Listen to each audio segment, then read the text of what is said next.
put the ops down under like a wombat. We broadcast like Comcast, the world's coolest podcast. Your partner, player partner, Lush Uno, and with a dear friend of mine. It's always nice when it's like an actual friend. I know. Chopping it up with. It really is. But she's not just here because she's a friend, or else there'd be a lot of people here. This is one of the dopest MCs in LA and beyond. Vel Nine, aka Vel the Wonder, aka Vel and Nina. You feel me? I've adapted the nickname Vel and Nina full 100%, full throttle. I wasn't even gonna say it, but did you notice? But no, I'm proud to be the origins of that name, which is crazy. I don't know how I was the first to recognize that obvious like layup of a name. I was gonna say the obvious layup. Yeah, it's because you're a rhyme guy right here, so. But you're a rhyme guy. I am very much a rhyme guy. as well. A rhyme gal. And I'm sorry I didn't get a chance to pop up at your show last weekend. Oh, no worries. I really wanted to. Yeah. I saw the pictures and videos, like headline gig. Headline gig. And how many people were there? I want to cap 400, something along those lines. People outside mad they couldn't get in. Sold out show. Oh, people were in my DMs like begging to buy a guest list like 2 hours before. And I was like, bro, nobody called me on the day of the show. Like, you guys know this. That sense of entitlement is crazy. It's the sense of entitlement is insane. Like, but at least they were down to spend money. Oh yeah, because it's not like, yo, let me in. Yeah. Oh, I definitely sold a couple of guest list spots last minute. I'm all, who wanted? Little hustler, not mad. You know. What did it feel like though? Just like, and by the way, just it's in Southern California, but that was in Orange County. You're not from there. No, I'm not from Orange County. So this is like a good 2 hours from where you from, if not more. Oh yeah, definitely. So. I mean, I felt like I was just in a room full of day ones. Mm-hmm. You know, everyone knew all the lyrics, and even when they didn't know the lyrics, they were like just vibing, and it was great. The energy from them was up. The energy from me was like all the way up. I want to say, well, from my own team members, they said it was my best performed show, and I felt the same way. Yeah, the best. And as someone that like.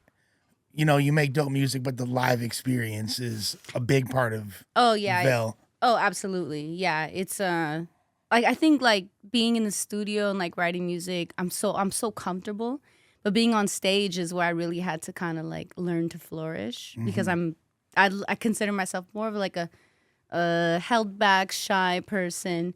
But when I'm in my like superstar bag, I'm just like a little Mariah Carey on stage. Look at you, just Mimi. Heartbreaking, Vivi, we call you Vivi. Call me Vivi, Vivi Carey. Look at you. So it was great. It was. I mean, it's been 10 years in the making. So yeah, I would hope that I felt as good as I did last Saturday. I felt great. And your whole style and what you bring, like when people see you, they're like, oh, this. She looks cool. You feel me? She got swag. She's got like, swag for sure. Real pretty girl. But then like you open up your mouth. And this isn't the only thing you do, but you have that real gritty, grimy, authentic boom bap MCing. Like, where the fuck did that come from? I was like, I feel like you were gonna ask that. I really am as cliche as it sounds, I really am a product of my environment. I'm a product of my elements. Latina Ave? Latina Avenue. And then actually, did I previewed that album for you, right? You did. In your apartment. You did. Like 6 years ago? Something like this, 4 or 5, yeah. Some previous times. Right. Yeah. I was actually that and Trophy Wife. I got to sit in on some sessions. You got to sit in. Yeah. You heard stories from songs about Trophy Wife. Yes. That we connected on. Yes.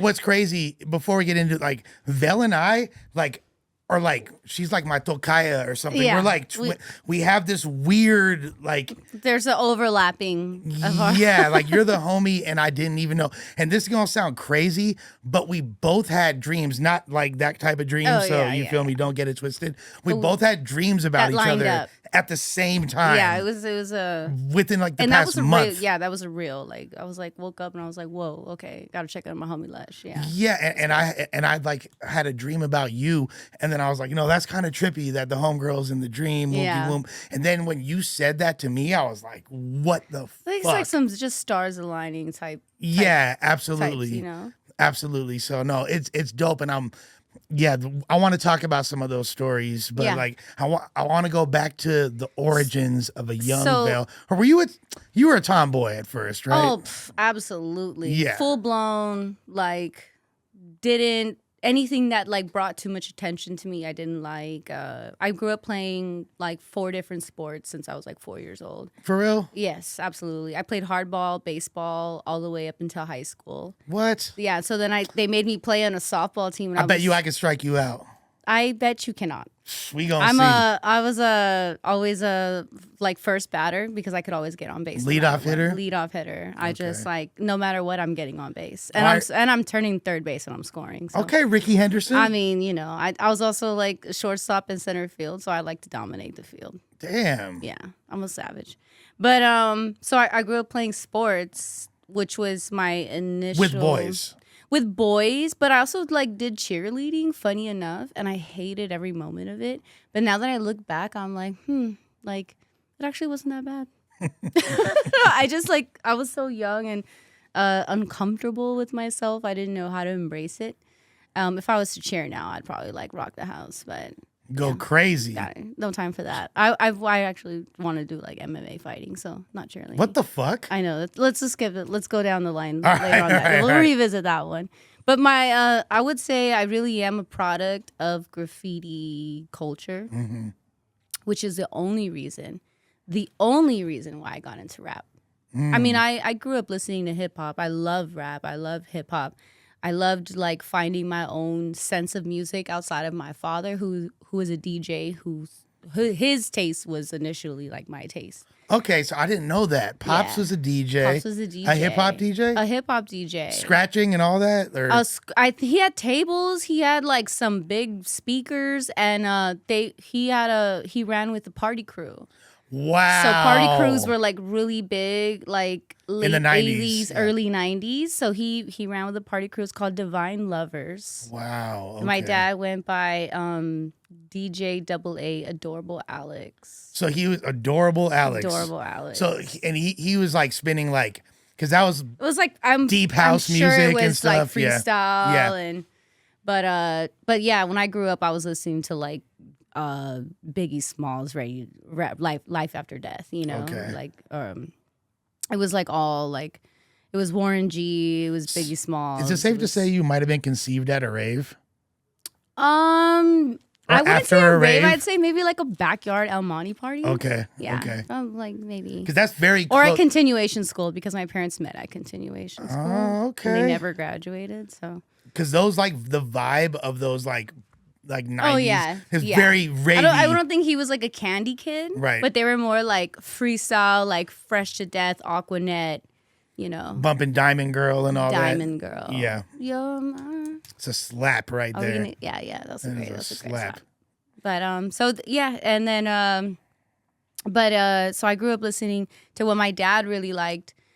And then I would say just about like middle school is kind of when I started to really like turn into who I am now. So And you was a tagger. I was definitely a tagger. It was so funny. I actually had a homegirl in 7th grade come tell me like, yo, we should just give ourselves names and start writing in the bathroom. And I was like, okay. And we got little names and we had little Sharpies and we would write in the bathroom like little names. And then after that, I met another homegirl that was 7th grade. I had a homegirl in 8th grade who showed me her notebook. So, we used to like walk around with binders. The black books. Or no, No, it was a binders. binder. It was a Okay. binder. So I was thinking it had her schoolwork, and then she just like popped it up one day, and it was the clear like binder. The thing that you put- Yeah, yeah, the things yeah. you put like people would like have pictures and whatnot. Right. Every single sheet that she had in there was full of slaps. Okay. It was like hood slaps, like hood tags, like other people's tags, like. I don't even know where she got all these tags from. Like they were definitely not everybody in our middle school. Like she definitely ran with some like older cats. Right. So she just had all these tags and I was fascinated.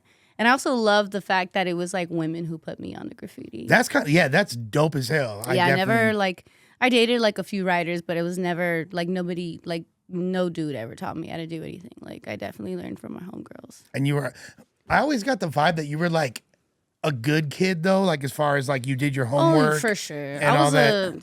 I was smart, you know. I still am smart, but I was a school kid. Like I remember one time I forgot my homework, and I was so embarrassed that I went up to the teacher like when class started to let her know like I forgot my homework. Like please don't call me out in front of everybody. Like if someone was to like say something to me out loud in front of the whole class, like I'd be the type to turn red and like just like crying on the inside. I hate just attention. narking yourself I hated out. Attention. It's so crazy to think like what I do now, and like I would like freeze at the moment of any attention back in the day. So you start tagging at around 7th grade, which is 7th grade. Very typical, like 6th, 7th, 8th grade. Yeah. Is when a lot of people start. And the area you're from is like Northeast LA, right? Like Baldwin Park, Almonte. Yeah. Rosemead, 605. Easty. Easty. East-ish. Yeah, East-ish. Easterish. And you so there's always been a rich history of writers and graffiti from that area. Oh yeah. But also like there's a lot of like barrios over there too. Gangbanging. Yeah. So did you? I definitely saw more hood tags. Yeah. Than actual graffiti. Right. Yeah. It wasn't until I started taking the Silver Line into downtown, and then like I would take the metro like into the Valley. I would go to the Valley a lot because that's where most of the graffiti shops were. And absolutely. Yeah. And then I would just like, man, there was so many graffiti shops. Like the basement? The basement. Yep. Oh man, the basement. And then was it Groove Riders? Groove Riders. Then there's and you said Melrose, there's like Workman. Melrose, Workman's Outlet. Yeah. Those Fat were Beats. Such beautiful, beautiful days. And you were like on the younger side because you're younger than me, like by like a couple months at least. Oh, just barely, like 2-3 months. Yes, several months. Several months. Years. Several days. Right. A few hours. But you like still caught, I would say you caught the tail end of that era. Oh, I feel like I caught the best era. Yeah. Because I really like, I got to catch the end of the genuine hip hop feeling in LA. And then it how do I say that word? Transitioned. You're going to say transgendered? I was going to say something. Transitioned into something more along the lines of what we have now. Mm-hmm. So it was a great time for me to come in and like really show, like what helped raise me. Yeah. Well, and I think that kind of gives you a little bit of an edge now because you're not like antiquated. You're able to be kind of on the cutting edge still. Absolutely. And which is dope. And you survived for in hip hop years, you're you're OG now. I'm please, I'm OG. Everyone referred to me as OG. which is crazy. And I'll get into when I first became aware of you and all that, but we're still like the origin story. So you wind up getting from like a graffiti crew and stuff like that. And at that time, did you feel like pressure as far as like, am I going to run with the crew? Or was there like, were a lot of your homies getting into the gang shit too? Or did you kind of steer clear of that? Or I found my my squad of people. I didn't feel pressure to get into a crew. Honestly, I was just really like about that life. Like I loved painting.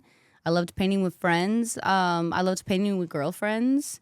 And in the moments of us waiting, because that's like really pre hot boy shit, which is like hot boy shit. I feel like is when fools like to hit up on Figaro at 5 p.m. Like on some like daytime shit. Right. We used to wait until like 2 a.m.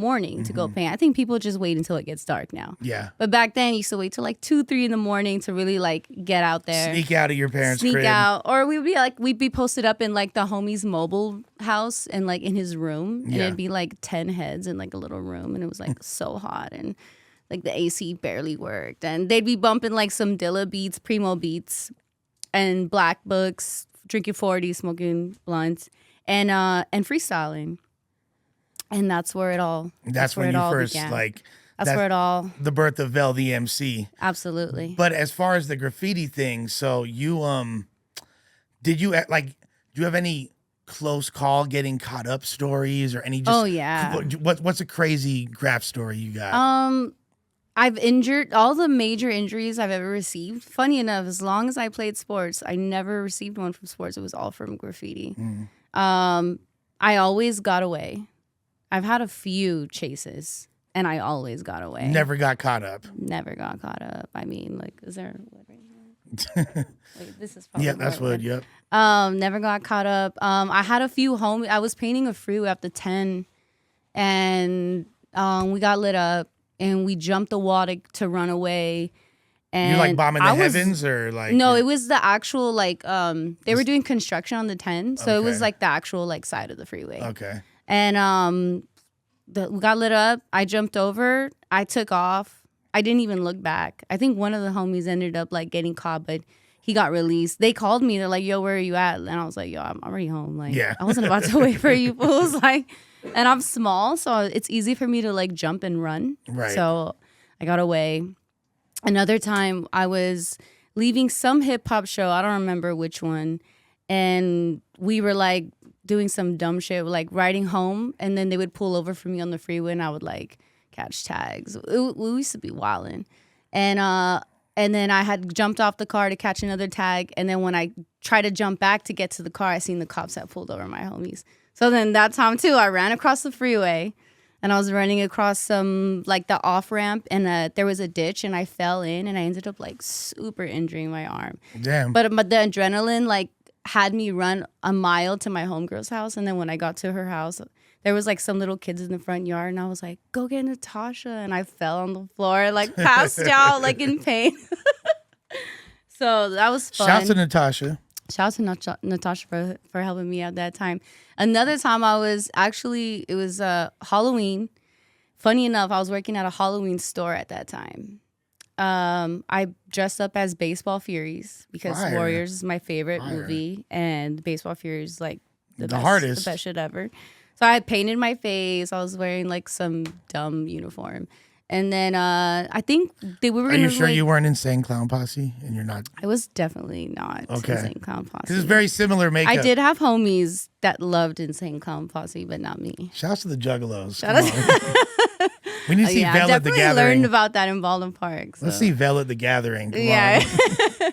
But I dressed up as Baseball Furies. We were at some party, but I like was so not trying to party and like more trying to go paint that I left. I drove myself to this like freeway spot I had been eyeing off the 91.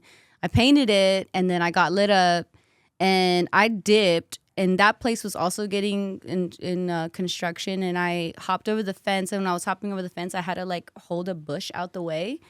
But when I hopped over, the bush like went through my hands and it smacked me in the face. Ooh. But I was already like, so I got to my whip. And I remember I got in the whip and I drove past the spot and I seen the cops already like at the spot, but I was already in the whip. So I drove by, the spot looked gleaming. It was so pretty. And I'm driving home and I remember my eye kept watering. But the adrenaline, you know, again, it's just. You're not going to feel it till later. Keeps me going. Yeah. So my eye was watering. I get home. I went to sleep right away. And these were days when I would wake up and I'd have like paint in my nose and my hair. Like it was pretty nasty. And then I woke up and I remembered I was still young. I was at my mom's crib. And I woke up and like, you know, when you open your eyes and then like the water in your eyes kind of like circulates, like what keeps your eyes like moist. And I opened my eye and like I felt extreme, like excruciating pain in my eye. And I remember yelling for my mom, like, Mama. And she comes and my eye is like, it's shut now because like the pain. And she drove me to the urgent care. Yeah. You had Krylon in your eye? No, so what had happened, and I got there, the doctor put iodine in my eye, and what had happened was the bush, when it smacked me, one of the limbs or sticks actually cut my cornea. Ooh. It sliced my cornea. And he was like, yo, your cornea is slashed. Like, how did this happen? I said I was climbing a tree. Of course I said I was climbing a tree. I was climbing around a tree while I was running from the police doing something illegal. And so So I think this was like a couple days before Halloween. I think Halloween was on Monday. This was a Friday. So I went back to work the next day wearing a motherfucking eye patch. Wow, all right. Captain Hook. I told everyone I was a fucking pirate. That was it. I was Yeah. like, hardy har, bitches. Like, wow. yeah, I was wearing an eye patch. So you're like always been very slick, it sounds like. You're like human oil. You're not going to get caught. It's going to be fluid somehow or another. Right. Yeah. And your parents never like were.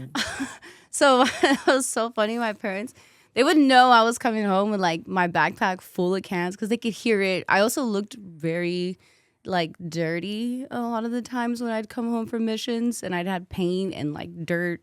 Sometimes I'd have like rashes on my legs from like walking through fields of like terribleness. And they would always tell me like, you can do whatever you want, but if you get caught, don't call us. So like that was their advice to me. So I never got caught. That's crazy because I got caught for sure. Yeah. I got arrested for vandalism when I was 16. Like, yeah. It's all bad. And was it, growing up in the era that I did, it was graffiti wound up becoming like some gang shit. It's like the era of tag banging, you feel me? Like, and it's way more, it starts out on just some like trying to get fame, catching spots. Then it comes into like some other thing. Fools start trading in their fucking cans for straps. Yeah. People, for some heat. Your little, your tag name starts becoming like a hood name, and it like Little Lush. Yeah, like it becomes like some whole other Lush, shit. You spooky feel Lush. You feel me? Like, yeah, it just becomes this whole. And did that wind up happening with you and shit? Did you kind of like have to navigate avoiding the spunkiness? Eventually, I did end up getting into two crews. Mm-hmm. I mean, I'm not gonna name them right now. Yeah, you ain't got to. But shout out to both my those crews. that know. Those that know. And a lot of the people out there who should know. So yeah. The clues are there. The clues are there. You ain't got to look that deep. The blue clues are there. Yeah. And those my crews do have some beef. But I like for the most part really didn't try to get into it because it was beef that's been there way before I got into the crew. So as long as I stayed out of certain neighborhoods, I would be okay. And for the most part, as much as I love both of my crews, I never really painted with them. I continue to always paint with my homegirls. But you just gonna hit them up though. Oh, absolutely. Yeah. I always rep where I'm from. But I happen to know almost every single dope female graffiti writer in LA. In and around LA, from the Bay to New York. They kind of like flock to me and I flock to them. So I just paint with girls, and it's never an issue. Do you what do you think is the stigma that prevents a lot of girls from getting into graph? And what would you say to encourage them to bypass that? Like girls who like want to get into graffiti, maybe kind of like hesitant, because of the like male dominance, right? Just find another girl who likes graffiti too. That's all you really need. Like, there's always somebody. I mean, like if you're into hip hop, you're definitely like have a love for graffiti, and that's kind of like what I did. I just like would like meet girls, and we'd go like hop buses and trains and find yards and paint, and it was really fun. It's like so much fun.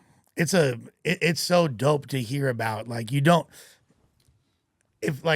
I didn't know barely any women writers when I was coming up. I didn't know barely any girls that did it. So it's dope to see. And obviously I knew like the history of like the like Spunna. Yeah, exactly. Blossom, Petal. And I know the OGs. Yeah, and I know Blossom Jerk. and stuff. Yeah. Yeah. And even like in New York, like the Origins and all that. So but it's I wasn't around them, but I was always like, yo, it would be dope to see, and like you personify that to a T.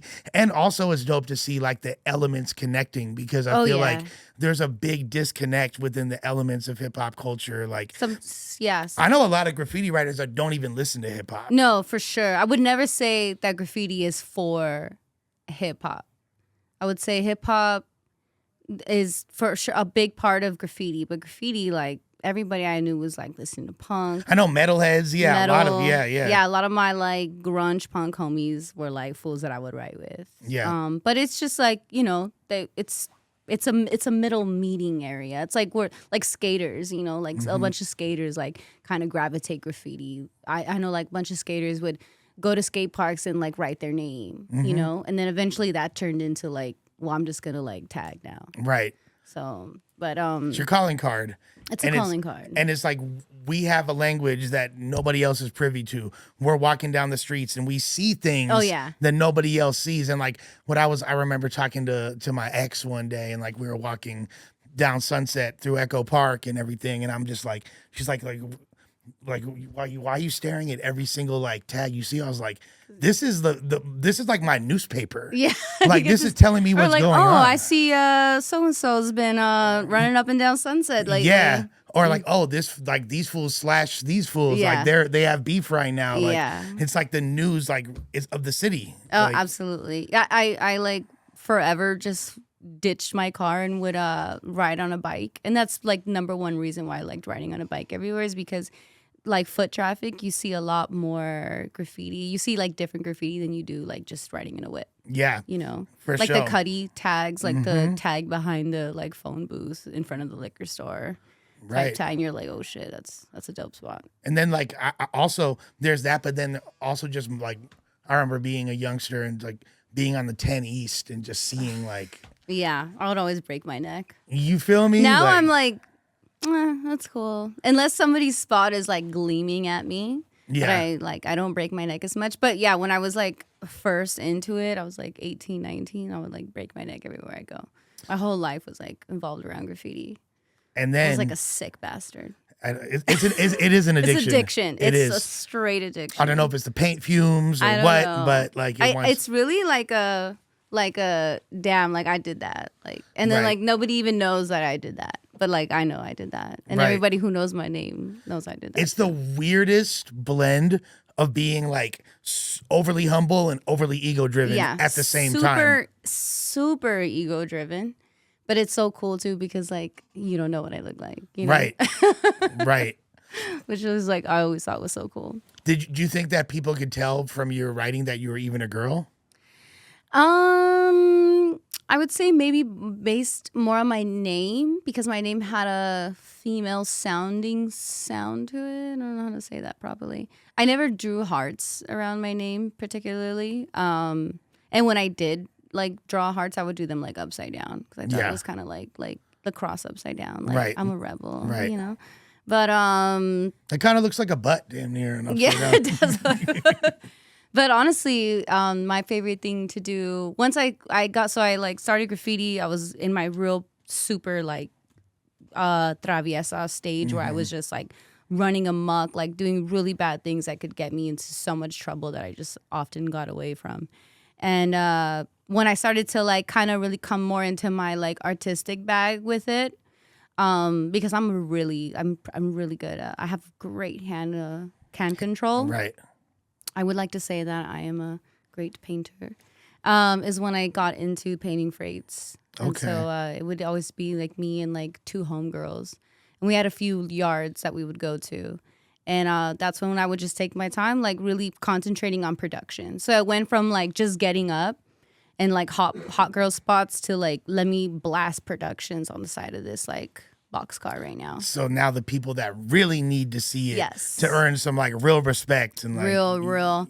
And then I found the excitement of like, oh yeah, I could hit a spot on the 10 and like anybody who's driving on the 10 is gonna see it. But now I could hit a freight and somebody in New Mexico is gonna see it. Somebody in Texas is gonna see it. Somebody in New Orleans is gonna see it. So like my trains would like travel and I'd get pictures from benchers in like other states sending me my trains. When I was in treatment a couple years ago, like over 3 years ago now, and we'd like be in the little van. They'd take us to like little AA meetings and shit. I would look and there'd be freights riding by and it would be like MTA, CBS, it's like like it'd a be little like it's like a little present. And it'd be like, oh, like a little candy, like from like, oh, the home is reaching out here, like such beautiful. Yeah. Yeah. You can't compare it to anything else. Compare it to anything else. Do you have any spots that are still from like back in the day marathoning?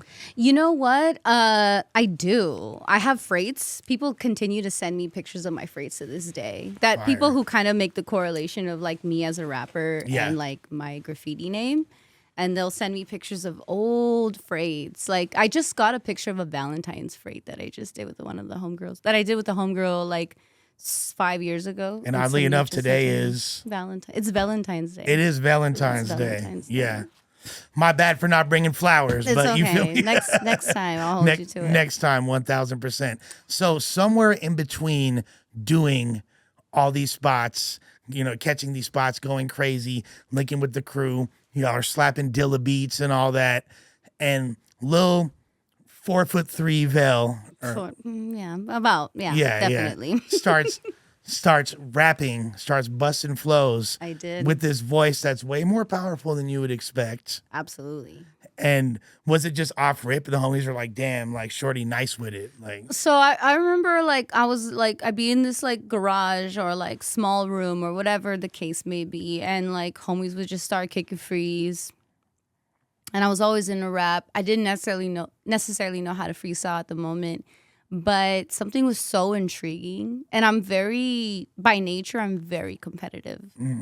I wish I wasn't as competitive, but I also think that's why I'm like so driven. Mm-hmm. So in my mind, I wanted to automatically be like the best freestyler in the room. But I wasn't about to like ask nobody to show me how to freestyle. Like that's not how I get down. So I went home and I taught myself how to freestyle. damn, so you learned literally just in your bedroom. Like, I specifically remember moments of me being in the shower and me isn't being it in funny the car. the way that works? The The shower, it's like your own personal stage. Yeah.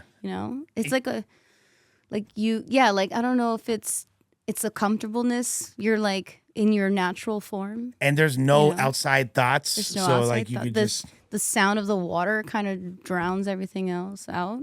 So I remember teaching myself in the shower and in the car. And I remember even one time I was like on the freeway, like at a stop, and I was like going so hard on some beat, and I looked over the side, and the guy's looking at me like, "What is that girl doing?" Because I was probably like bobbing my head like wicked crazy, just like bouncing out. But and then I would come back to the garage, and they'd start kicking freeze, and then I just kind of hopped in, and it was done. After that, I was like blowing everybody else out the water. And then how did you wind up integrating into writing? Yeah, into writing. That transition was a lot harder than you think it would have been. As far as like me being stubborn, because I used to think that if you wrote your raps, you're not real. You were whack. You're fake. You're whack. You're a Lil Wayne. That's what I used to say. Oh, I can't believe I used to diss him back in the day. Who oddly enough doesn't even write. He like freestyles a lot of his. For just a small second, I was the ignorant hip hop head. Like it happens that we've all who gone writes through their raps? Like I'm only off the top. Like if it wasn't off the top, I couldn't take you serious. Right. And I had one homie who was kind of already, because the other homies, like everybody was fucking around, but I had one homie who was actually like trying to like do the rap thing, and he pulled me aside one day and he was like, "Look, I'm gonna let you know right now, like you have something that nobody else has in this room, so you should actually like really try to write, like take your time, like write something that means something." So one day I was on the Silver Line coming into downtown from Baldwin Park, and I was listening to Pandora, and I had Primo beats on, just like, spinning in the back. And I wrote my first like 11 bars. I didn't even 11. I specifically remember it was 11 because it didn't like match. Right. Like there was something missing, but right. I didn't know like you don't know what bars I didn't know are, bar yeah. line. I didn't know bar count. Like I didn't know, but I remember it was like 11 bars. And I went to the homie's crib.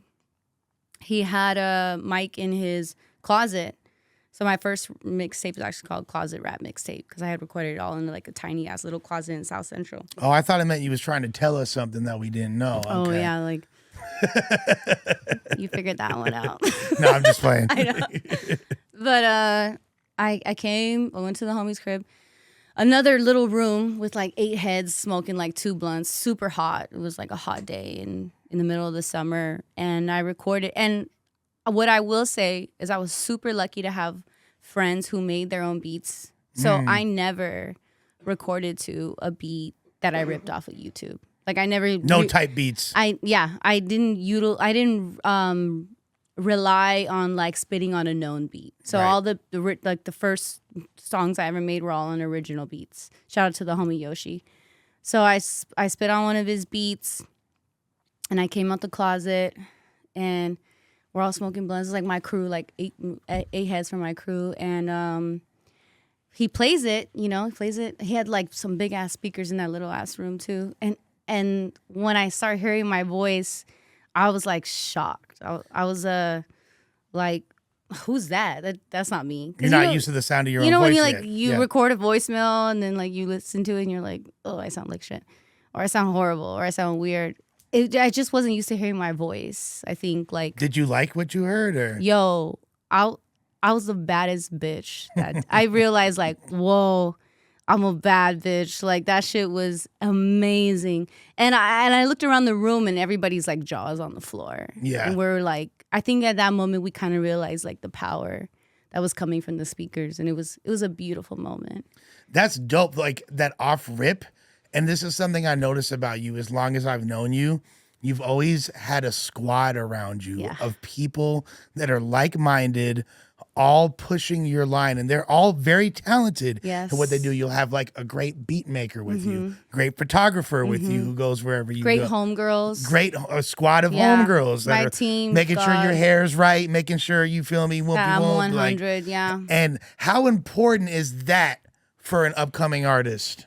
You know what? I will say over and over and over again, my career wouldn't be nearly as great as it is if I didn't have the team that I had. Like I'm so blessed to have the friends who I had growing up and like eventually turned into like my team.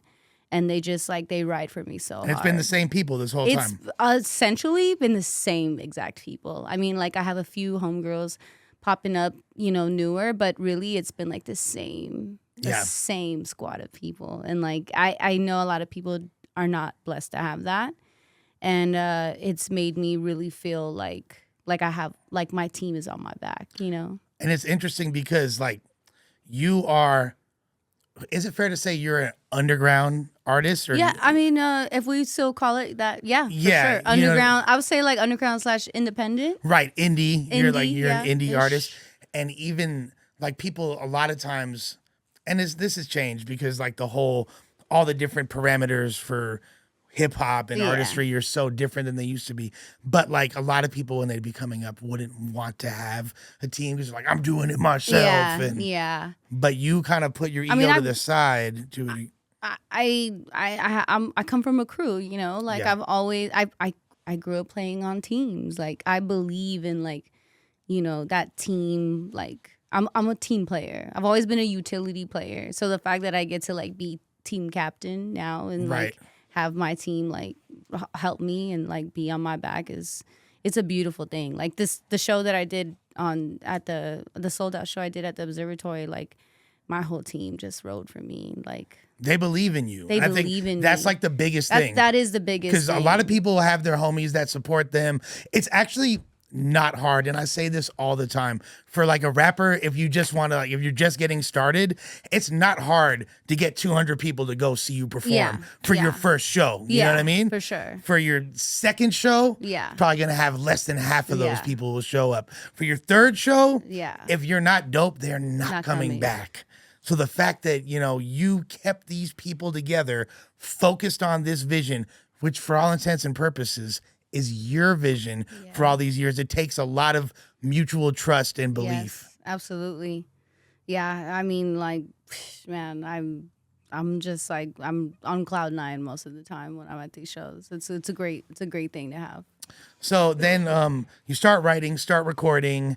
Is this around the same? So I'm assuming this is like 2010-ish or before? Or? Oh no, just around that time. Because your first like formal release is like 2015, I think. So my first formal release is 2014. 14. Okay, yeah. But but around this time, 2010, like, and what, you're like 18 years old, 19? Just about, something like that. You're just finished high school type shit? Or? Yeah.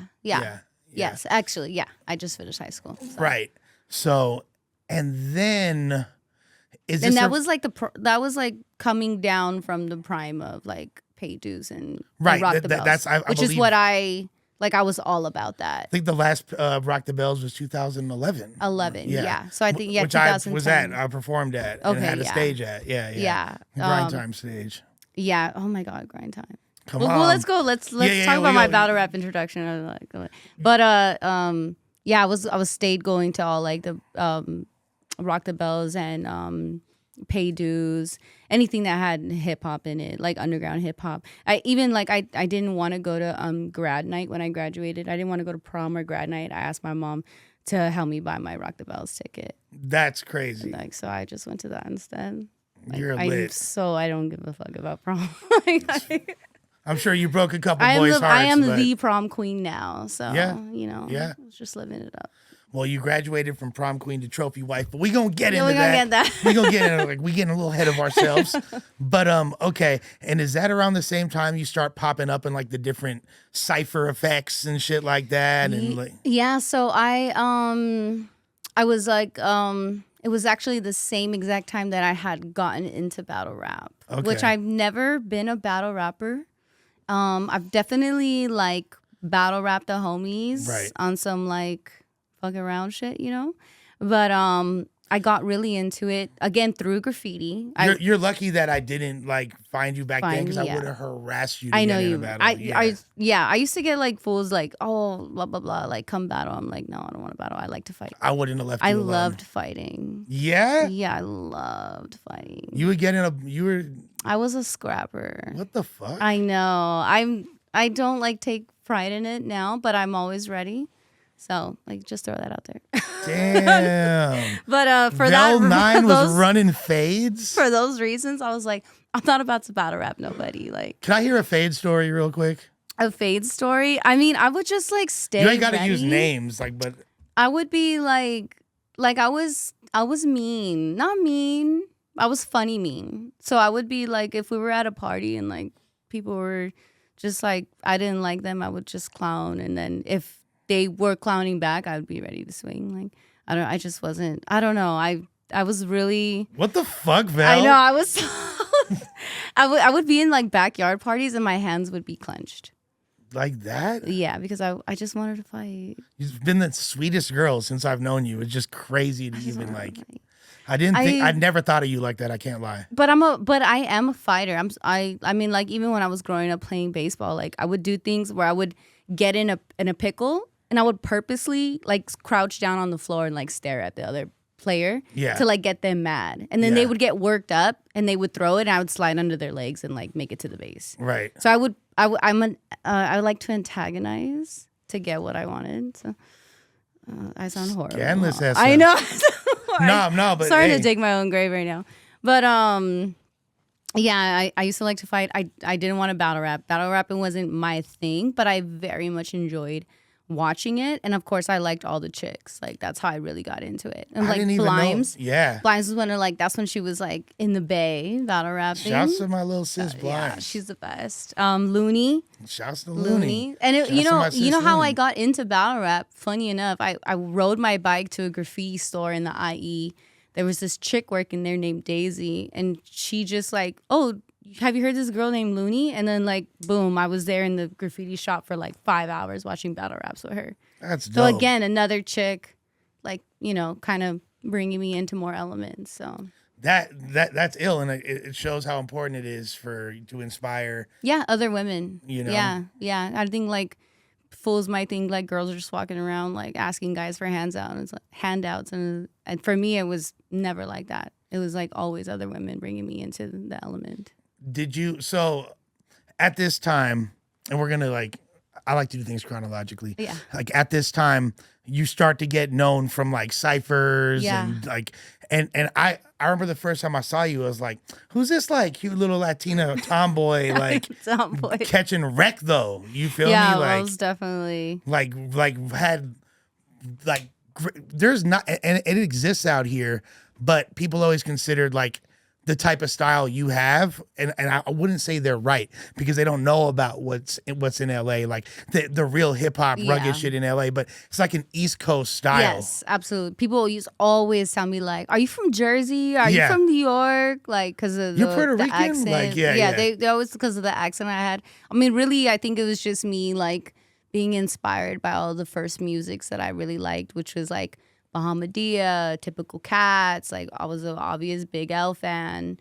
The GOAT. So it was I definitely had my inspiration, but so that around that time of like me really divulging into like battle rap, also the internet was like also becoming a huge portal for music, you know. And you were at the phase because you're so influenced by East Coast rap that you weren't pronouncing your R's and shit. I was like, not. What R?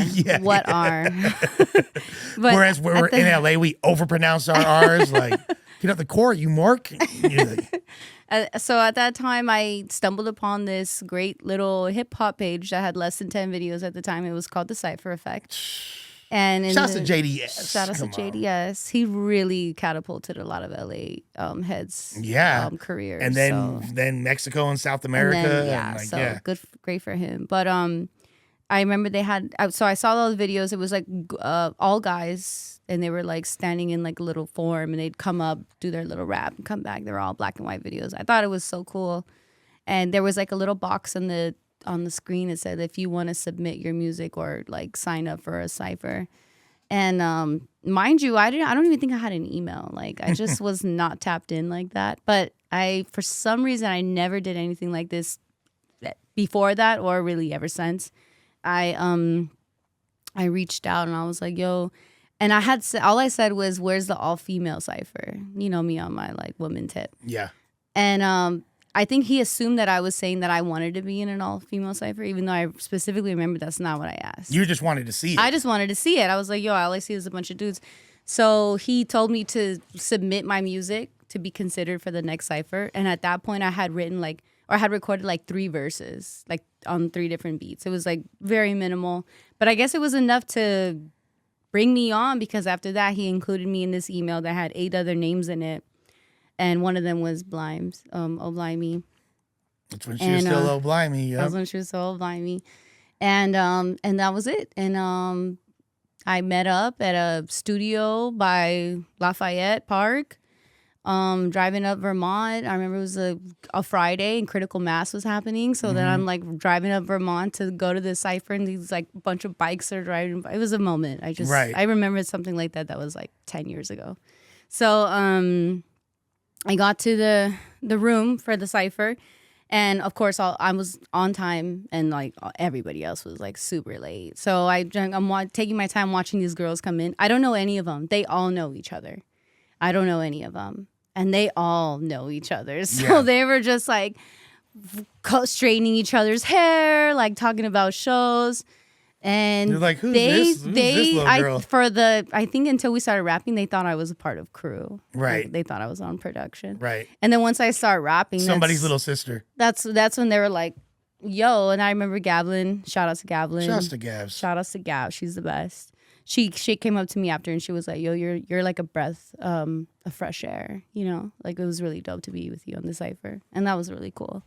Foxy also showed me mad love. Limes showed me mad love. So it was That's great. A crazy cipher if you think about it. Yeah, like, it was really launched dope. a lot of, you feel me? Like, it was people dope. To the next level. I mean, at this point, all those girls I think had been in the scene for at least 5 years. They've been doing their thing. Yeah, sure. and that was my very first introduction to anything like that. That was the first time I had looked into a camera was at the Cypher Effect. Wow. Yeah, it was my first everything.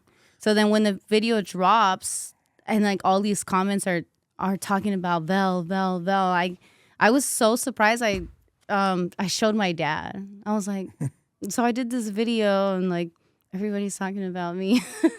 And And he was so proud. He was That's dope. that for me. For him, I think it was like a 360 moment, you know, because Right. he was a DJ and like he sort of had to give that up to raise like not only me, but then he had my brothers and my sister. So and like to see his oldest really like flourish into the hip hop, you know, diamond.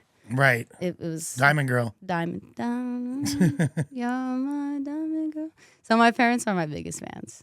That's so ill. And it's so rare that somebody's first time recording a verse, it sounds butter.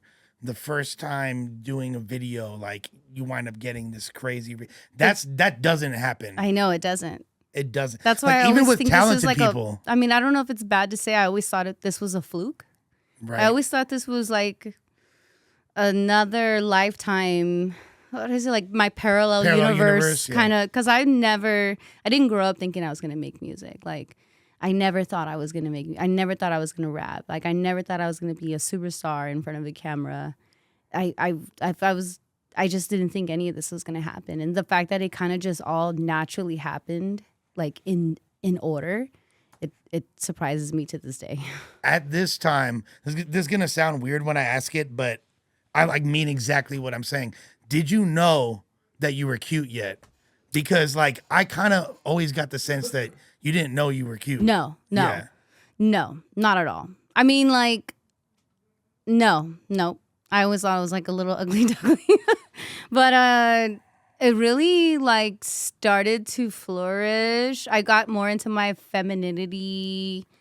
I want to say years later. It seemed like Years later, Yeah. maybe like just really like 5 years ago. Yeah, around the time I started kicking it with you. Yeah, I feel like. maybe Yeah. like 5 years ago, and it was really so funny. I worked at Victoria's Secret for Did you? ever. You were slanging chonies. No, so I was a bra specialist. Okay. So I could measure your lady. If she needs a measurement, you know, send them my way. I still know how to measure boobs to this day.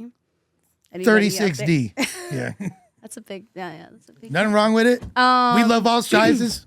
So I was working at Victoria's Secret, and you know, even then, like I wasn't tapped into my femininity as much as you think I would be. Like I was just like always still the little tomboy. But I remember I was leaving work one day, and you know, they have like the MAC stores, like the makeup, and the girl.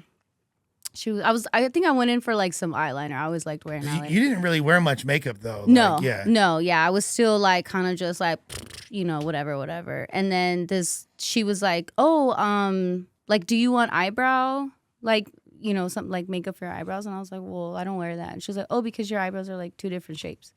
And I was like, after that, I went home and I was like, oh my god, my face. And you know, they're only Damn, two she different. caught you slipping. They're only two different shapes because when I was 15, I was playing shortstop, and there was a high fly ball, and I didn't call it, and the right fielder didn't call it. And so I was running backwards, and she was running forward. In the last second, we both turned, and instead of catching the ball, both of our heads collided. And I remember we flipped like this. She landed on second base. I ended up in right field. And I popped up, and I was kind of like that. And we were visitors, so the home team coach came to my side, and he looked at me, and I tried to get up. He like pushed me back down. He was like, sit down. And then my mom and my brother came, and my mom was like trying to calm me down. They thought you had a concussion. My or brother something? walked up, and he was like, what the fuck? I had blood like running all down my face, and all my jersey was blue, and it was like red at this time. So I ended up like needing 8 stitches on my forehead, which cut into my eyebrow, which is why I didn't have matching eyebrows. So long story short, I took that eyebrow makeup home, and she sold me on that one. She caught you slipping. And then I learned to do my eyebrows, and then it was a done deal after that. Once I figured out that like matching eyebrows really makes or breaks your face, I felt so pretty after that. I was like, wow, look at me, I'm like a swan. Was it like just get matching eyebrows, ladies? It'll but boost it was your like confidence. Okay. Message. It seems though like it was a gradual process, and you still have like a little bit of the tomboy in you. You feel absolutely. me? Like you could do like the evening gown thing, but like look, right now you got the ones on and shit. You know, like, I'm still gonna wear like some sort of windbreaker. but there wasn't like blingy Vel. There wasn't, you know what I mean? Yeah, like, yeah, that no. wasn't a thing. No. I think now I'm just like, I'm more in my superstar bag, you know? I'm Okay. like, I feel good. I feel great. My raps are like immaculate. You going crazy. So if you can rap as good as I do, like you can look this good too. That was Okay. horrible. That was No, at a certain point, no, but you ain't wrong. At a certain point, do you ever feel like, because I know you're so like pro woman and all that, was there ever competition between you and the other? Because there's like a bunch of talented women rappers there is in LA. absolutely. And like particularly like Latina is, you know what I mean? There's like a whole bunch. I don't want to say a whole bunch, but there's there's a handful of y'all. There's a handful that are really dope. A lot of y'all been at it for years and shit. Did you ever feel like the competition like thing kicked in? I never necessarily felt the competition thing as much as I've always kind of felt like the outsider from that group. And I really think has more to do with them growing up together, and I didn't grow up with them, which is fine, you know. Like I said, I've always been blessed to have my own group of homegirls, and I've just kind of always like hung out with them. So Yeah. I wasn't like the girl like, oh, like you rap too, let me go hang out with you for no reason, you know. It's like if I'm gonna link up with you, we're probably gonna make some like really dope music. But I never really fell into that like cool girl rap group thing, you know. But that's fine with me. Like I like kind of being the individual. And you know, at the end of the day, it's you all got your own lanes. Yes, regardless. absolutely. So it don't matter. Everybody's shining, doing their thing. Absolutely, yeah. Y'all might pop up on bills together and all that, and just it's always love. Yeah. I love to see like the girls doing it, you know. There's so many like chicks in New York that I've been tapping in with. Shout out to my homegirl China Streets, 7th Ave the Genius. She signed to drum work. A bunch of dope female producers. Shout out to Sovereign. She produces for West Side Gun. fire. Only Vada. She produces for a bunch of New York cats. So I've just been really tapping in with like the East Coast ladies lately, and it's Have you heard Lady London before? I know ladies. She hard. Yeah, She she's hard. dope. There's a lot of dope MCs. And you out know there. what? I like to say like I for sure tap in with like the boombap chicks and like chicks that rap on like Griselda type beats. But when you go in my car, I'm playing like, you know, Gangsta Boo Ice Spice. Like I'm playing like I don't want to say mulatto technically, but like Lotto hard. She got some shit. Yeah, yeah, she's good. I play like I love ratchet shit. Like I really do. I love ratchet girl rap. Like, and I don't rap anything like that. Okay, and I refuse to talk about my private parts. Right. I don't rap about any of that. Well, this is, and I've said it several times on the pods that I would say I said 2022, but literally the past few years has been like the era of Thot Rap. You know what I mean? And obviously what I say, all the nieces of Cardi B, essentially like City Girls, you know, Ice Spice, Lotto, Meg, like all, and I'm not mad at it, you know. I genuinely enjoy listening to that when I'm like if I'm getting ready for my No Jumper interview, I'm listening to ratchet music, you know. But then like on the way over here, I turn to like some Conway just to get like in my bag. Right. Yeah. Right. But I'm a nice mixture of both, I feel. Now, being a woman artist, have you ever encountered like rappers or producers or promoters that try to get cool with you under like the veil of like, yo, you're dope, I want to work with you, but really they have other intentions? Oh, like some like like weirdo intentions. Yeah, like, I'm very upfront about all that in the beginning. Like I'm very good at reading people, and so if I feel like there's even an inkling of like puppy eyes, I'm gonna let you know off the bat. Like I'm it's unavailable. not cracking. I'm unavailable. I'll never be available. So just like let's get that out the way right now. It don't matter if I'm single. I'm still not available. Like yeah. I'll just like I'm all about 100% like respect and work ethic, and so I don't like dabble around with that. But I mean, it's easy to cut people off too. I'm just like skirt, okay. So that's never really been an issue for you, particularly no. In the beginning of my career, yes, and I think I was like too shy to tell people to fuck off, and now I'm like, oh, fuck off. It's pretty easy. Right. My conscience and my safety and my career like mean the most to me, so I'm not gonna jeopardize that with like some fuckboy. Like, your beats are cool, but like I could find 100 other beats that sound like that. Right. And I've always told people like, man, let the ladies choose up. You gonna know. Please. You gonna know if she likes you. Like, if you're like mad cool and you like dress kind of cool, but not like overly, too cool, and you just got like a dope vibe and like you bring me water, like I'm gonna like you. Yeah. No problem. It's message. You gotta just like let it happen. Yeah, exactly. Don't put extras on it.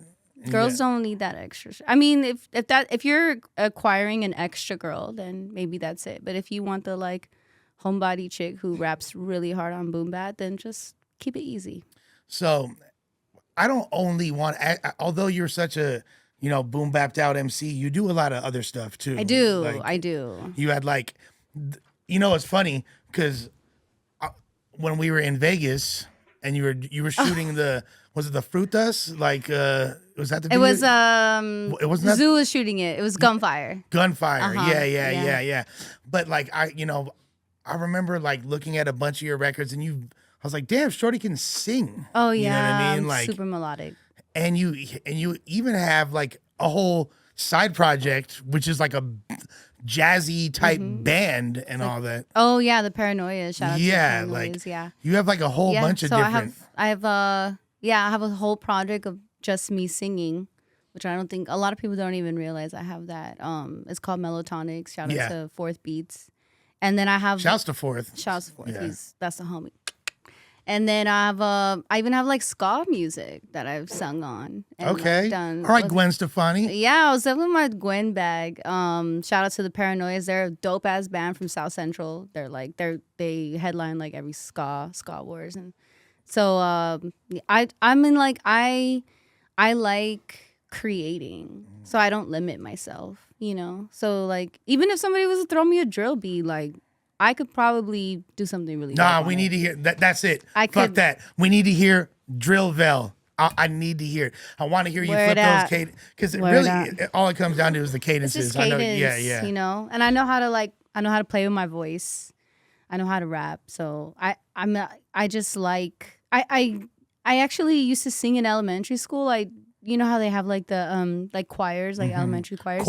Chorus. But my school had like a even tighter chorus underneath, so like anybody could join the big one, but then there was one of only 10 people and you had to try out, and like everybody tried out, and like I was one of them that made it. Okay. So that was really cool. That was like my first introduction into singing. So there's no surprise to me that there was a layover of that into like my rap career. Yeah, no, it's because I think I don't want to like create this, although like look, all someone's got to do is go on your Instagram and they'll see you. Feel me? You got videos with the homegirls all with the shiesties on, and you with the poos on, and you spitting over like the grimiest Derringer type beat ever, and just like shout out Derringer. But then I do have the real up like nice like Mac Miller, right, Sunflower, Sunshine type beats too, or type feel. So. Yeah, so I just don't want people to get the wrong impression that you only have one bag. Yeah, because although that might be your biggest bag, and I think it's dope. Like, do you ever like? It's dope to see because I see a lot of other artists, and at a certain point they start switching their styles up, and there's nothing wrong with that. Like, I love to see growth in artists. Like, people talk about like Yachty's new album, and he's like in all these different bags, and it's dope to see, and I like that. But there's also something to be said for like a career like Guru's RIP, where he's just like the same in that bag and staying like really like solidified. Yeah, right? just you know what I mean, like unwavering from the boom bap style and shit. And I feel like you do that no matter if it's cool or not. Yeah, like absolutely. I mean, I'm a creative. I'm like. I feel like like a funny term now is like art hose, but like I always say like I'm the original art hoe. Like I'll be that. I don't know. I love creating. One of my favorite artists is Amy Winehouse. So the best. Yeah, I have her actually right here tatted. She is one of my favorites. Yeah. Ever. So I'm just like I really am a product of like. If you look at my phone, I literally me. wrote down Amy in my phone this morning because I wanted to listen to her shit later. And I write notes in my phone obsessively, and I was like reminding myself. I always write notes on my phone. Yeah, like I wrote notes for this interview. Is there I don't even need that. Anything that we haven't? I mean, we're not done yet, but is there anything that we haven't touched on that you feel like you'd like to from the notes? It actually chronologically makes sense. So like once I really tapped in, I eventually quit Victoria's Secret because even like my manager, they had already like tapped into what I was doing musically, and they were like, "Yo, like leave, go do that. You don't need to be here." So that's your last regular job. That was my last regular job. I quit that like 2015, something like that. I quit because I got a chance to go on tour with Warped Tour, and I wasn't going to be able to like leave work for that long. Was it did you do the Bring It Back? Was it the Bring It Back stage? The hip hop one? Yeah. With Spliff? Yeah, with the homie Spliff. Yeah. And so you worked with Fritzo. With Fritz, and I went with DJ Lala. Shout out to Lala. Shouts to Lala. Shout out to DJ Lala.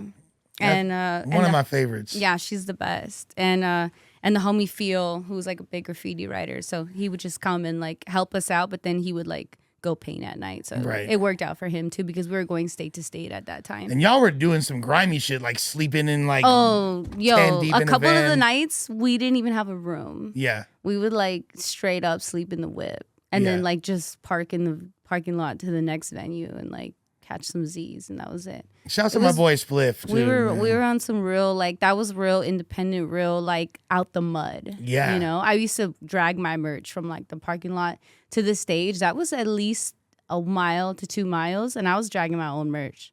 And that's how y'all got paid too, right? That's how we got paid. So I really brought it through. I got it out the mud. I enjoyed that I got to hustle like that in the beginning of my career because now I'm so humble about it. And I'm appreciative that I have people who are willing to like carry my merch now. Like I'll like try to pick up a box and like my homies are like, no, like you cannot carry your own merch. Like you cannot be seen setting up your own merch table. I'm like, oh, but that's how I used to do it. I don't know. I've literally though seen so many other artists in that position just completely get beyond humbled but crumbled. Yeah, because like if you're not able to get that, because look at the Vans Warped Tour thing, for people that don't know, it was a little side stage. Yes, and you're basically like the redheaded stepchild of the Vans Warped Tour.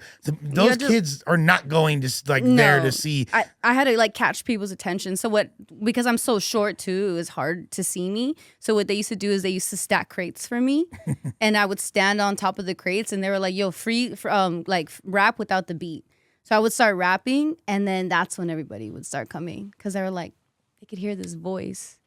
Where's it coming from? And then they would see me on top of these crates. And then they would come to us. So that's how we like brought people. But then you'd have to and then you'd have to keep them there. Keep them there, especially when like like someone else is on the big stage. Yeah. Like you feel me. But it was like, again like such a humbling experience to be able to do something like that.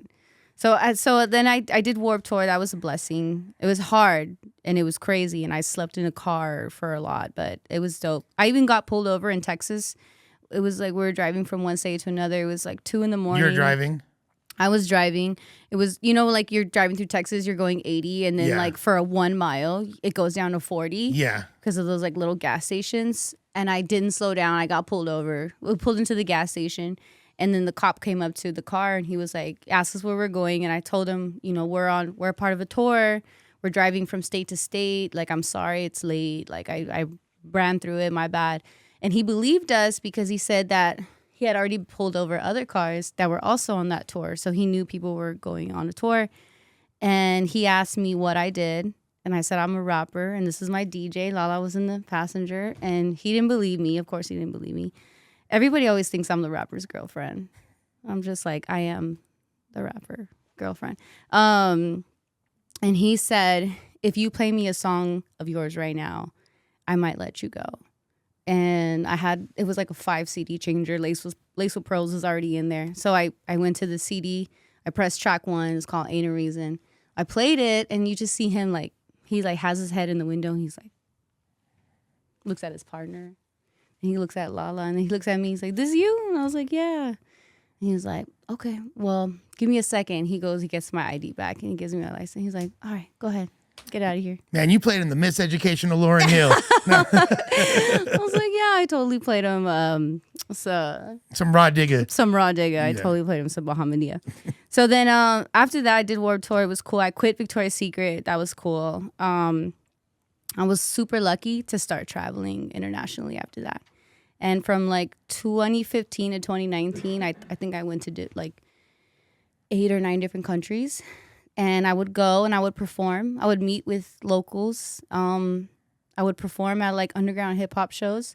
But my favorite thing to do at that moment was to go paint in every country that I went to. Because at this moment, I've already like gotten bored of painting in LA. At this point, I'm painting freights, but I'm not going as often just because the music thing is starting to take off. Would you say you're all city with writing?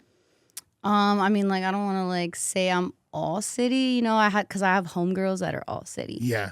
So like I can't compare myself to that. Like I have my homegirl Raquel from MTA, she's all city, and like my homegirl Legs, she's all city. Shout out to, but those are like my best friends. Yeah. So am I a part of all city chicks? Yes, I am. Right. That's my new crew actually. All City Chicks. Just you heard it here first. And then so then now my new thing is like going to different countries and painting in different countries. So that's like, ill. That was like I just got off on that. Like as soon as we get to somewhere else, I would like latas, like where's the cans at, And there's amazing graffiti in other countries. I was in Peru and we couldn't find any paint, so we ended up going to like this like 99-cent hardware store and got like house paint, and like that's what I used to paint, and it worked. It worked. I was in Paris painting with this like white boy from out there who's a dope graffiti writer. But we're painting this spot like daytime, and then there's some other like Paris boys or French. Are they called French people? Yeah, Paris boys. French people, like some French dudes behind us kicking a soccer ball, like talking out loud. And then the guy I'm with starts like panicking, and he's like, "Oh, we're going over their spot. Like they're tripping. Like we should go. But I was so not trying to go. I was like, "No, fuck that. Like I'm gonna finish my outline." And it's just like a lot of stories like that of like first of all trying to find paint. And then once you get the paint, like going paint anything.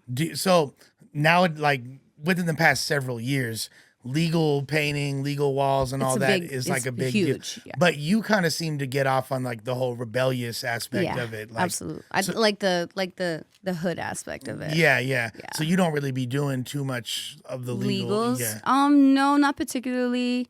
I've definitely been a part of like all female graffiti shows, which is what I would consider like legal. It is. And then that's probably like the end of it. I don't really get like too legal after that. Yeah. I do like painting in like all girl graph shows though, because I mean it's like a bunch of like Hello Kitty chicks just fucking getting down. Going crazy out here. Going crazy. At what point do you feel like, and I want to say again, back to the chronology, this is probably around this time, did you realize like, I'm not just a dope MC, like I have real fucking star power, and I'm like can impact greater than my city, and like can I tell you when? Yeah. Trophy Wife. Great album. Yeah. My dog produced it. You feel me? Shout out to Chase. My brother. Yep. The best. Yeah, that guy is so funny. Yeah, Chase is. Yeah, I had some stories about this recording. I would honestly say that Chase Moore is the most underrated producer that I've ever heard. I can agree. I in can all attest of hip hop. Like, you know what it is about him too is he doesn't have just one sound. No. He would play me everything from like, Finesse Hunter to Outside, like those beats that I used. Like they're so different, but they're so dope, you know? So it was so much fun. And that was like that creative process was about 2 years. So we started in 2018, the album got wrapped and pushed out in 2020. And also, I mean, like how much of your visuals have been a big part of it, like your videos. Yeah.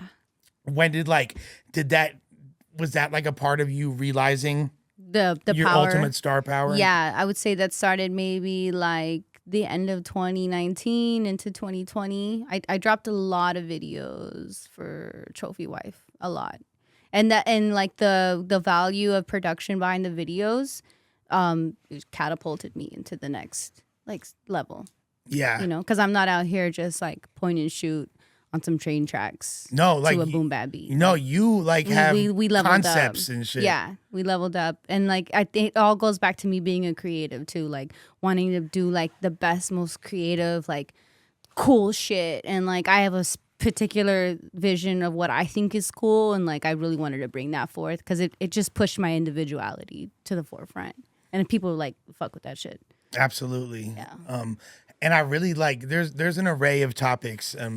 One of the times I was in the studio with you, and we're not going to say any names, but you have a particular record, and you were talking about somebody that you used to kind of look up to, would you say? Like, oh my God, I looked up to her so much. You admired her. She was Yeah. like a dope chick on the scene. Yes. Like, had a lot of respect from everybody and was really beautiful. Absolutely. And then Drop dead gorgeous. Drop dead gorgeous. I used to look at her and think like, oh, when I grow up 6 years from now, I want to look just like her. I used to go to a particular place that she would be at. Yes. When we were like, I was in high school. I think she's a little older than me. Yeah. So she was like, right. But I would like go to this particular place that she was at, and just to like hope that she Get a would like, glimpse. yeah, catch a glimpse. Is she gonna walk by? Oh wow! I wish I could hold her hand or give her a hug. You feel me? Like it was. You feel me? Like, but she was like, you don't see that. Like yeah. But then, unfortunately, started succumbing to partying a little too much, and the addiction really kicked her ass. And then, like, what would you say is like the moral of that song? Because I always thought it was really interesting. Is it more like kind of like believe in yourself and don't look to outside places to find that? So I remember I was like in the whip with a couple of homies, really dope homies that like do videos, but they're also just like a part of the scene, like hip hop, and then also like they're from the Valley, so like, you know, Valley hip hop. But I can't particularly remember why this like that individual had gotten brought up, but I had relayed the story about how I met her, how I looked up to her, like I thought she was the most gorgeous thing. She was like a butterfly to me. Like I was like, I want to look just like her. Even to this day, I think a lot of the way I like dress and how I look is you know, inspired by her from like 10 years ago. And then I had mentioned how it was really sad to see what she ended up succumbing to, you know. I mean, not to say that she passed away. I don't think she passed away. No, she didn't. Yeah, but just like, you know, it was like watching a butterfly, like kind of crisp. She looks like now, I would say, like you could see that it was a pretty girl there at some point, but life kind of really got to her. Yeah. So then the homie in the whip was like, "Yo, you should make that a song. Like it was a touching story." So then I wrote a song about it, and like, you know, it's crazy. Yeah. Because I was like, when so like, you were in the studio while I was recording the song. And I think you figured it out. I did. Yeah. I did. And I was like, yo, you know? Yeah. I didn't know you knew. Yeah. Well, she's like way closer in age to me. Yeah. You know what I mean?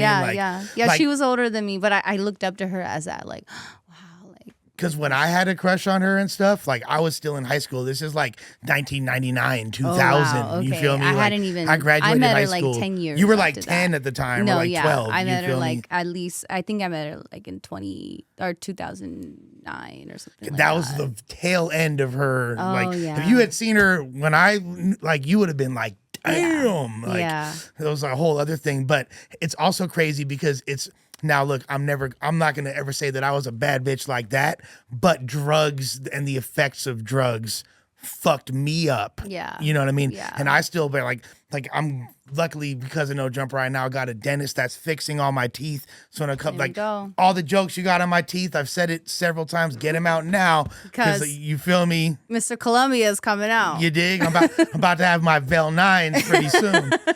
Shining on y'all motherfuckers. You feel me? So, but yeah, like, so that it was like relatable on multiple levels to me. And I don't know if you even realized how fucked up I was when I was around you, like, but I was like in a very dark place for a lot of those times. Yeah.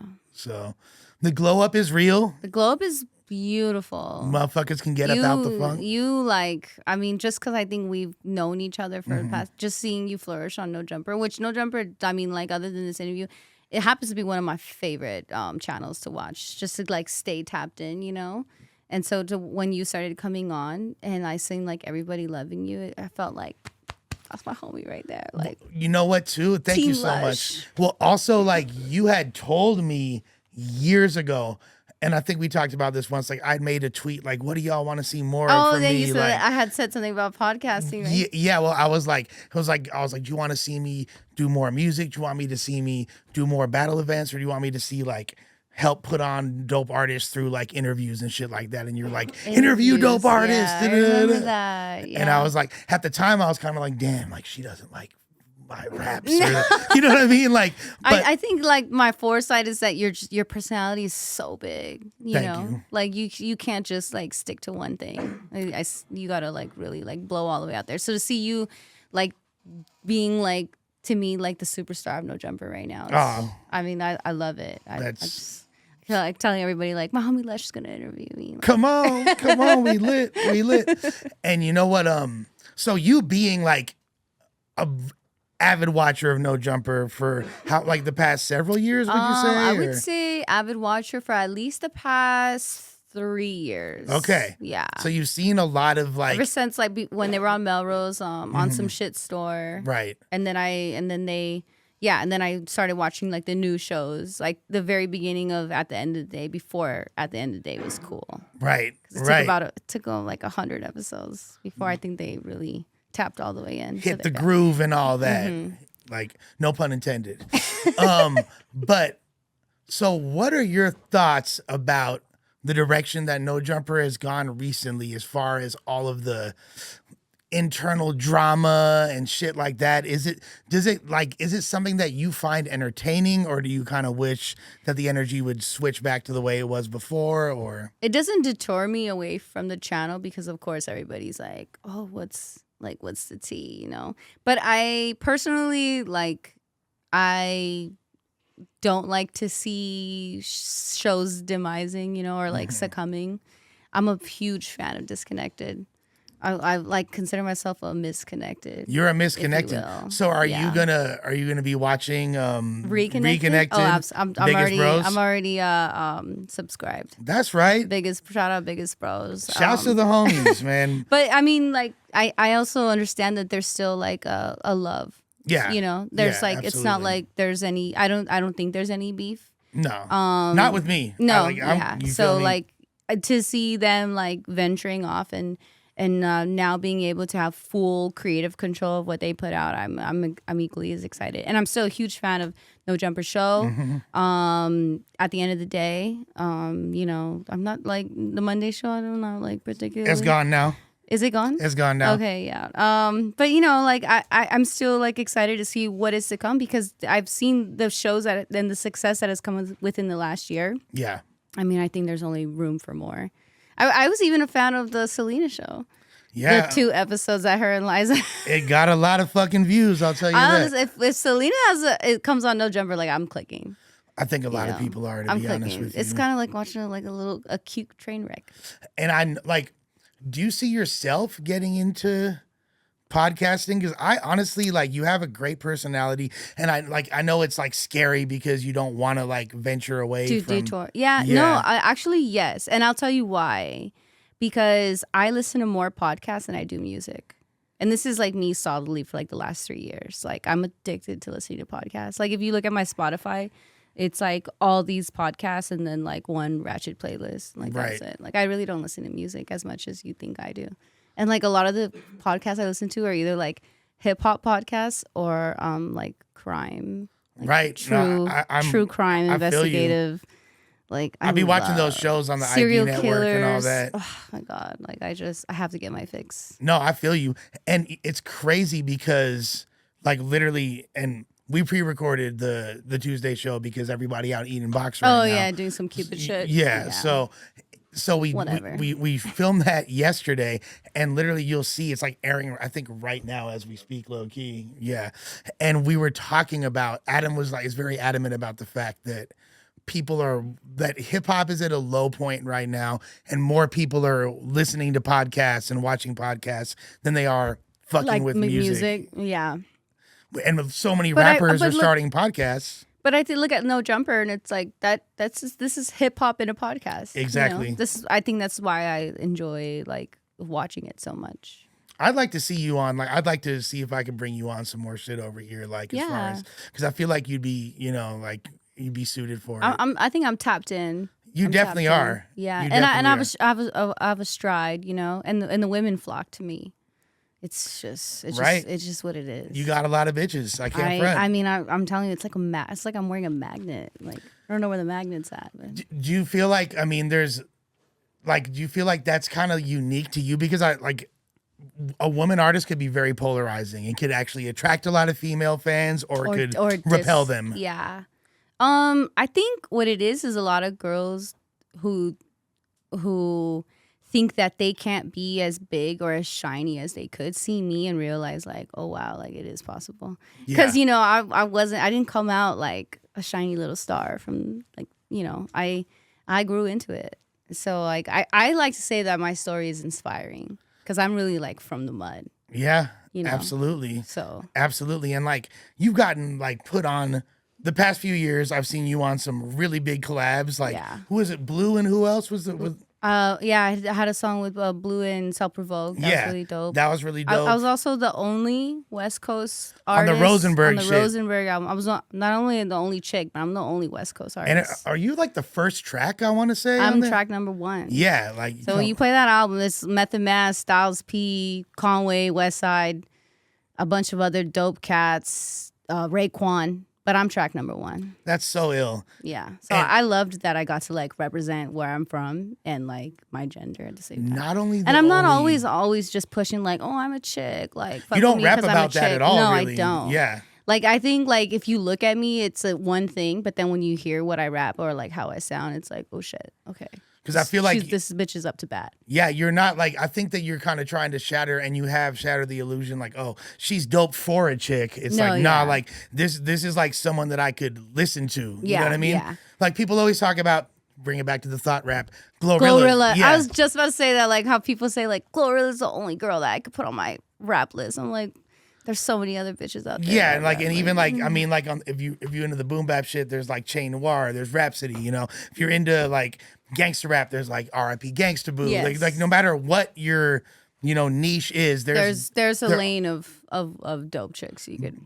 But I've also like, I have homies or just know people that like have a heart, like won't listen to, they'll listen to like a woman singer, but don't want to listen to a woman MC for some reason, which is super fucking weird because it's like, it's so weird. Skills are skills ultimately. It don't matter. I have there's a thing where I think a lot of people don't have common sense. And I've kind of realized that in the past 10 years of like meeting and talking to people, the common sense isn't as common as you think. No. And like, I know people tell me things and they're like backhanded compliments essentially where they'll be like, I fucking hate all women rappers and you're the only one I'll ever listen to and I'll destroy any other female rapper. Like I'll never listen to her. And I'm just like, but why? Like, why? I don't get that that theory. It's lame. Know?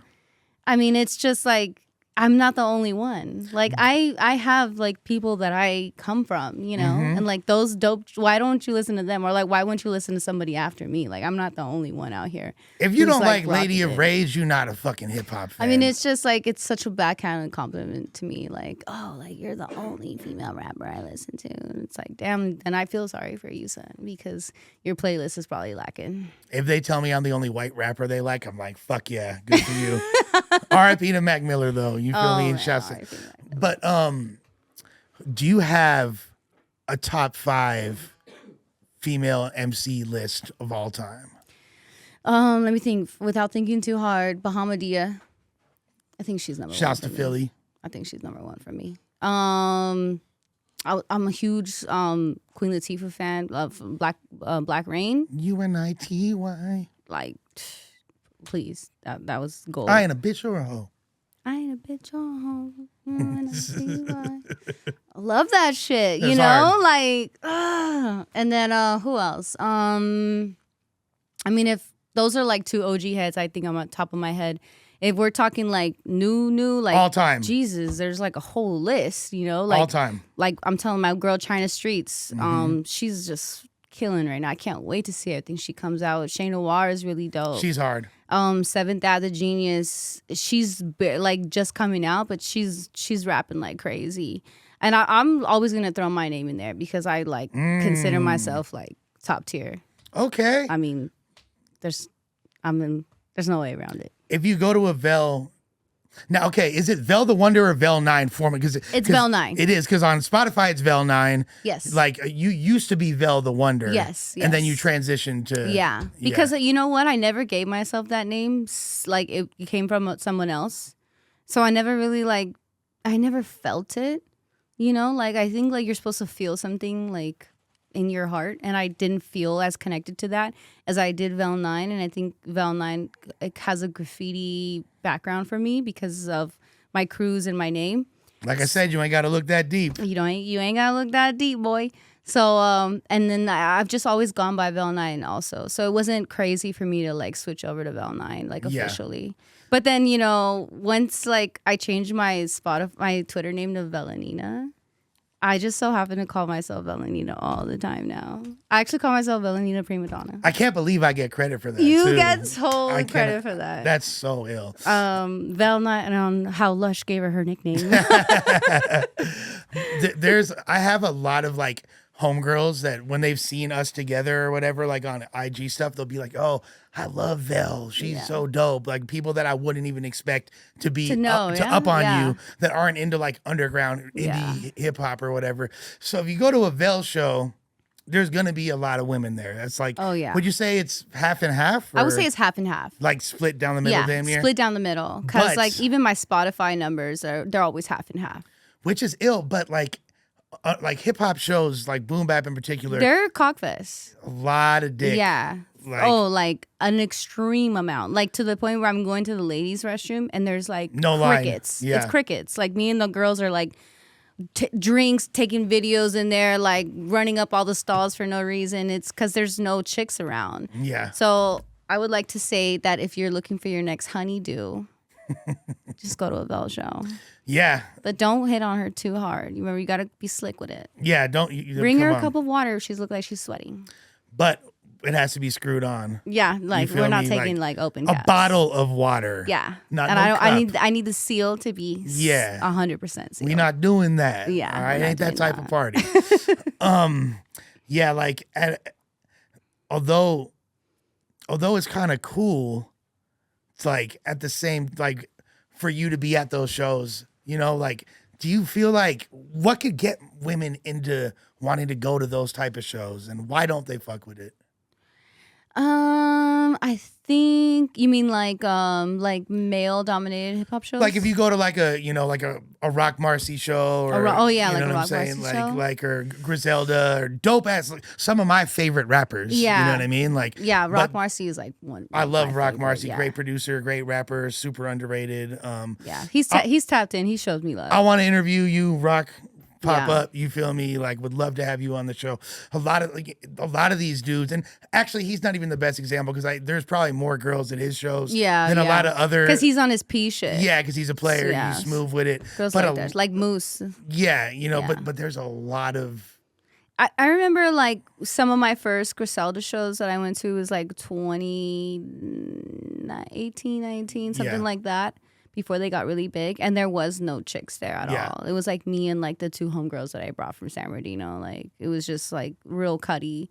I think now it's a little different just because like they can now like they're like the guys. So like it happens like chicks flock to like the guys. Right. But I think times are changing. I think girls are starting to tap more into like that type of rap. You know, it's less about like the bubblegum pop rap and like more about like the gritty shit. Do you think I also think once like these groups like Griselda start collabing with like chicks like me, it really starts to open up the genre cap for them, you know? Benny, Conway, get at the homegirl. They're tapped in. I already know they know. But I want to see the collab. Everybody's tapped in. I want to see the collab. I want to see the collab too.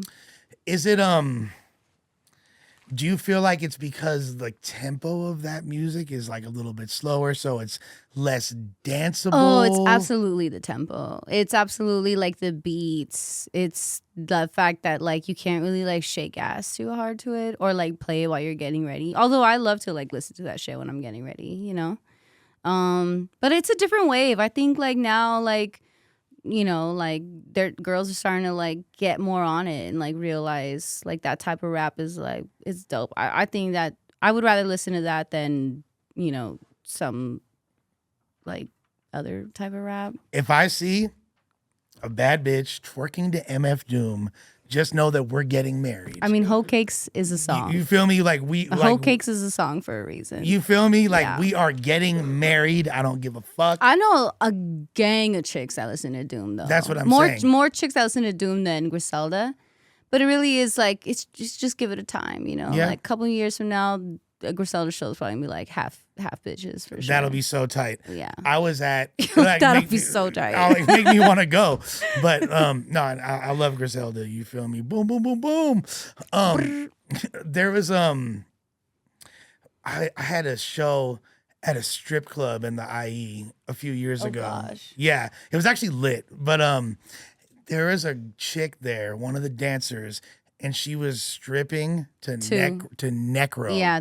That doesn't surprise me. And I was like, yo. Necro and like naked women go hand in hand. Yeah, for sure. Yeah, that's for not sure. surprising. But I was kind of like, yo, like you're a rare bird. I fuck with you. I would heavy, love like- if I went to a strip and like some bitch was getting down to like KD by Conway. I'd be like, yo, this beat is hard. These bars are hard. Like this chick is hard. Like What's the one Conway song with the what's the shorty's name that signed to them? The Liz, what's her name? Armani. Armani Caesar. Yeah.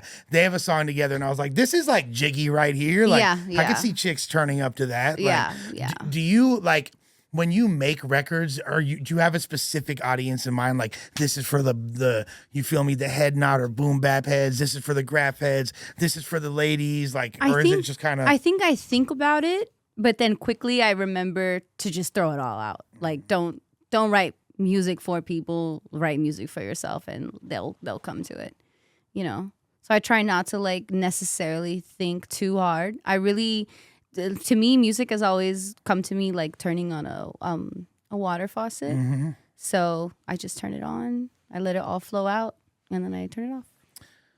Vel, what we doing next? What's the next move for Vel Nina? You feel me? I'm I have so much music. I'm just like I'm stacked on music, and it's the best music I've ever like unreleased. When I called you the other day, you was in the stew. I was in the studio. I live there if I can. Yeah, but I'm also like it's really hard because I have to be a businesswoman too. I've learned to like have to be a boss, a businesswoman, a media content creator, email replier, you know, negotiator. But really, like the hat that I love to wear is an MC. Okay, just because you brought it up, sparked a little, you feel me, tangent in my brain. As a businesswoman, and I know obviously you have a squad Yes. that's of advisors and people that Absolutely, are gonna help I go you. back and forth all the time. They're gonna navigate these murky waters. You know, being in the hip hop scene, there's a lot of janky promoters. Mm-hmm. Do you have any stories of like having to deal with like a promoter that was shady, trying to like fuck with your money or do some weird shit, and you had to flip the script on them?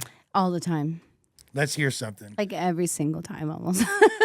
I mean like I've had like, you know, people promise the world and then when it comes down to it, it's like, oh, I actually can only give you half the world. Ooh. And I'm like, nah, boy, that's not how it's not gonna work. Ooh. And I'm like, I'm small, but I'm like, I'm very like I could look like I'm 7 feet tall when I want to. Right. So I've definitely had to check some fools for sure. And unfortunately, I think just in independent hip hop, you have to deal with a lot of that, you know. So I've had to deal with that. I've always get my money though. Don't fuck with me. Okay. I'll Rain, always sleet, or snow. I'm gonna get that check, boy. You gonna get to the bag. So yeah, I mean, it's just something that I've had to deal with. I've even had like I'm not gonna throw any names out there, but I've even had big people who are like big in LA, like people love them to death, promise me some lowball number and then not even deliver that lowball number. Damn. Yeah. So then I've obviously like cut ties with people for that reason. But I don't like no love lost. I also don't walk around like bashing people because it's like I'm focused on me. Like my number one competition is always going to be me. It's never going to be anybody else. Yeah, absolutely. But this is art, but this is a business. It's a business. And yeah. And you've been supporting yourself for Yeah. several years, and you have Yeah. like a whole squad. Them motherfuckers got to eat too somehow. They gotta some eat. way. I take care of my team. I make sure like when I book spots, I like that payment, that fee I'm asking for is not just to pay my rent. It's like to pay my team and to reinvest back into the business. So I got lucky. I get to ask for what I want and I get it. So new project coming. Do we have a name, or is I that have a project with Nug Life coming out. Okay, Shout dope. out to my boy. Fire. Nug Life. Absolute fire. He's tapped me in with so many people. I'll always have love for that guy. Nug My Life first up- Planet Asia song is with Nug Life. I feel like he low key. My first blue song is with Nug Life. I feel like he low key up next. I was just talking to that. with Baby Self. Al, Baby Yeah, Alchemist. Yeah, he's up next, my boy. Especially when we drop our shit through the roof. Ooh. Our shit is dope. We have some our shit is dope. I'm tapped in. Yeah, You might need to send me some damn sneak previews. I might have to and- send you the sneak peeks. It's really dope because it's also I'm rapping, but I'm doing like the melodic thing too on some of the joints, so it just works. It's very like updated Lauryn Hill, you know. Ooh. Yeah, I don't. A lofty comparison. Can I but throw that out there? Can we say Lorena Hill? Can I? La Reina Hill. You're so. La Reina. We might Hill need 9. we might need to run with that. I ain't We gonna might lie. have to run that one. So I got the joint with Nug Life. I got another one with Fourth that's been cooked. That's Would you say crazy. Fourth is like the primo to your guru? Absolutely. That's like the yeah. Fourth, me and Fourth are like, he's like my little bro, and we just like we probably came from the same womb in another parallel universe because we just like we click, but like also like he's my little bro, so I'm on him, but in a loving way, you know, where I'm like let's get this shit up, like come on, like you know, and he's great. He's just so naturally talented. And so I got one with Nug, I got one with Fourth, I've got some with some works going on with some other really dope producers. Okay. You know, who like eventually all that will come to light. So I'm just working. I love working. Yeah. I love working and I love being creative. And I love that I get to do what I do for a living. And we love to get to hear it. Any final words for the people before we sky up out of here? You know, keep your head low and just fucking keep marching because that's really how you're gonna get through the mud. And like even when shit looks like it's taking too long or like you don't want to go on because shit is hard and it gets really hard out for us, just remember why you started and like it'll fall into place. Everything always falls into place. And keep your motherfucking eyebrows even. Bro, this is sexy now. Like the bush, I got the bush. Going crazy. The bushy Come on. eyebrows. Yeah, Come on. for sure.